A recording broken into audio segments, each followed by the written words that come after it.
Halo teman-teman, selamat datang di channel 3M1 dan ini adalah channel cabang. Jadi bagi teman-teman yang baru sampai di channel ini, silakan saja teman-teman subscribe channel ini dan juga like video ini jika teman-teman sudah menonton dan merasa cocok. Oke, anime yang bakal kita bahas kali ini adalah anime Tate no Yusha no Nariagari. Kita akan melanjutkan ceritanya. Jika teman-teman belum menonton part-part sebelumnya, silahkan langsung saja teman-teman cek di link deskripsi video ini. Atau teman-teman bisa langsung menuju ke channel utama di channel 3M1 ini. Oke, tanpa membuang banyak sekali waktu, langsung saja kita ceritakan rekapan alur cerita dari anime Tate no Yusha no Nariagari. Let's we go. Scene kali ini akan berlangsung kepada Naofumi, Raphtalia, dan juga Philo yang bertemu dengan seorang nenek beserta cucunya. Nenek itu berkata agar Naofumi kembali dan tidak pergi ke desa yang terkena wabah itu.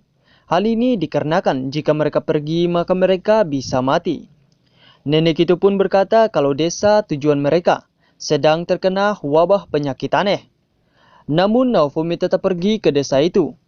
Lalu saat sampai, seorang dokter di desa itu lalu sangat senang dengan kehadiran dari Naofumi, yang mereka kenal sebagai orang suci. Tak pakai lama, Naofumi langsung menjual obat-obatan miliknya, dan juga membantu untuk mengobati para warga yang sakit. Asisten dokter lalu bercerita, kalau penyakit atau wabah ini datang dikarenakan terbawa angin, dari monster yang telah dikalahkan oleh pahlawan pedang sebelumnya. Mendengar hal itu, lantas dengan sigap Naofumi menyuruh Raphtalia untuk bersiap dan pergi mengatasi masalah itu. Hanya saja Naofumi di situ meminta bayaran kepada para warga dan juga si dokter, seharga 500 koin perak. Dan walaupun harga itu termasuk harga yang cukup mahal, mereka pun setuju dan membayar Naofumi saat Naofumi telah menyelesaikan tugasnya. Akhirnya tim Naofumi lalu pergi menuju lokasi mayat naga itu berada. Saat mendekati mayat tersebut, tidak disangka mayat itu malah bangkit dan menjadi zombie naga dan langsung menyerang mereka.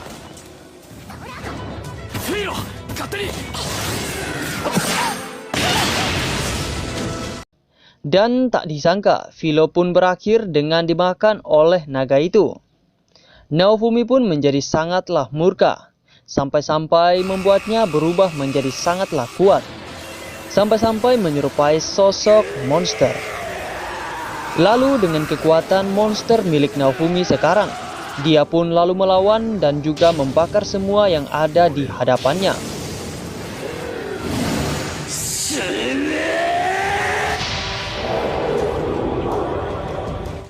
Namun Naofumi lalu tersadar dan melihat kalau Raphtalia kini tidak berdaya akibat kekuatan api dari Naofumi. Tak disangka naga zombie itu lalu untuk kedua kalinya tewas seketika. Dan hal itu rupanya adalah perbuatan dari si Philo yang telah mengambil inti naga berupa sebuah kristal di dalam perut si naga itu. Setelah itu mereka pun membereskan mayat zombie naga itu. Lalu saat sampai di desa, Naofumi pun dibayar oleh si dokter itu. Philo juga memberikan kristal naga yang dia temukan di dalam perut naga kepada Naofumi. Dan Naofumi pun memasukkan kristal itu ke dalam perisainya, sehingga memunculkan skill baru. Namun masih belum bisa dia gunakan, dikarenakan levelnya yang masihlah belum cukup. Naofumi juga memikirkan kekuatan yang keluar saat dirinya tidak sadarkan diri. Kekuatan yang sangatlah berbahaya. Naofumi pun meminta maaf kepada Raphtalia dan juga Philo. Besoknya Naofumi, Raphtalia dan juga Philo kembali melanjutkan perjalanan mereka menuju ibu kota untuk menyembuhkan luka dari Raphtalia menggunakan air suci dari gereja. Kemudian saat mereka sedang berada di perjalanan, mereka pun bertemu dengan seorang anak gadis bersama para burung yang sejenis dengan Philo, yaitu burung Fililoal. Mendengar kedatangan dari Naofumi, para burung Filolial itu langsung berlarian kabur.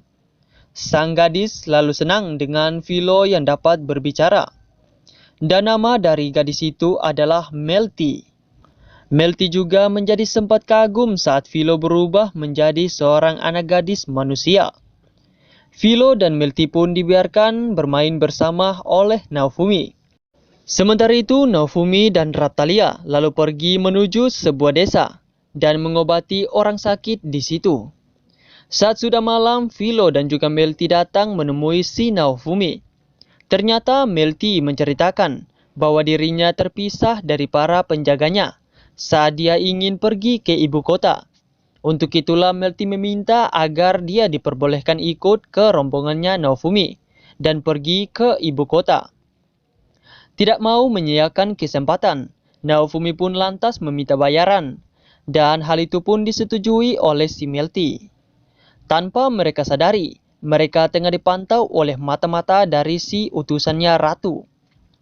Singkat cerita, mereka semua pun lalu melanjutkan perjalanan menuju ibu kota. Hingga mereka semua pun sampai di ibu kota. Philo dan juga Melty lalu pergi menuju rumahnya Melty dan mengambil bayaran. Sementara Naofumi bersama Raphtalia pergi ke gereja dengan tujuan untuk mencari dan membeli air suci. Di gereja itu, Naofumi bertemu dengan seorang paus. Naofumi pun langsung meminta untuk membelikan air suci dengan kualitas yang tinggi untuk menyembuhkan luka dari kutukan Raphtalia. Setelah diberikan air suci itu, Naofumi pun membayarnya dengan seharga 1 koin emas. Terlihatlah kalau sang paus adalah orang yang sangat baik kepada Naofumi sebagai pahlawan perisai. Saat keluar dari gereja, Naofumi dan juga Raphtalia dikejar oleh seorang prajurit.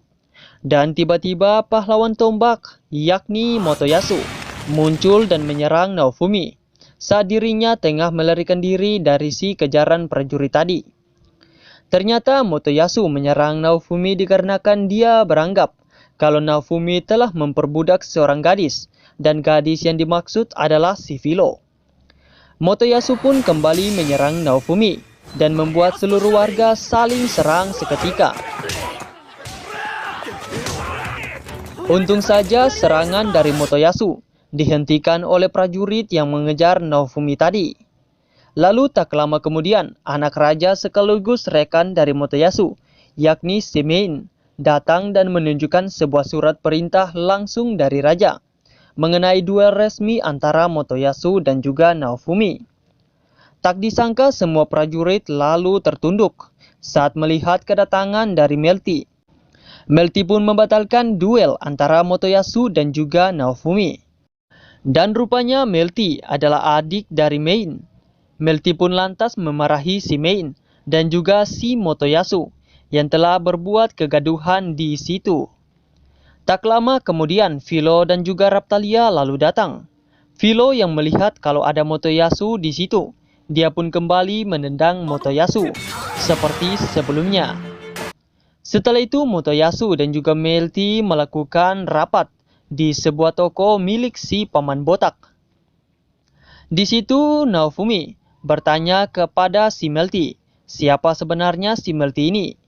Melty pun menjawab kalau dia adalah penerus tahta kerajaan nomor 1, sekaligus adik dari Mein. Dan alasan kenapa Melty yang adalah putri kedua yang akan menjadi penerus tahta. Hal ini dikarenakan sifat dari Mein yang sangatlah bermasalah. Untuk itu Melty lah yang akan menjadi penerus tahta. Namun setelah mendengar itu semua, Naofumi memutuskan untuk tidak lagi mempercayai si Melty. Dan dia pun menyuruh Melty pergi. Hal ini dikarenakan Naofumi selalu merasa kesal dengan para orang-orang bangsawan yang telah menipunya, terutama untuk si raja dan juga anaknya. Dan episode kali ini pun bersambung. Jika teman-teman belum subscribe, silakan subscribe. Jika teman-teman memiliki teori-teori mengenai part kali ini, silakan tulis di komentar. Dan jangan lupa untuk selalu like video ini sebanyak-banyaknya. Karena itu akan mendukung si Mimin atau saya sendiri. Dan sampai ketemu pada part selanjutnya. Terima kasih telah menonton dan saya undur diri.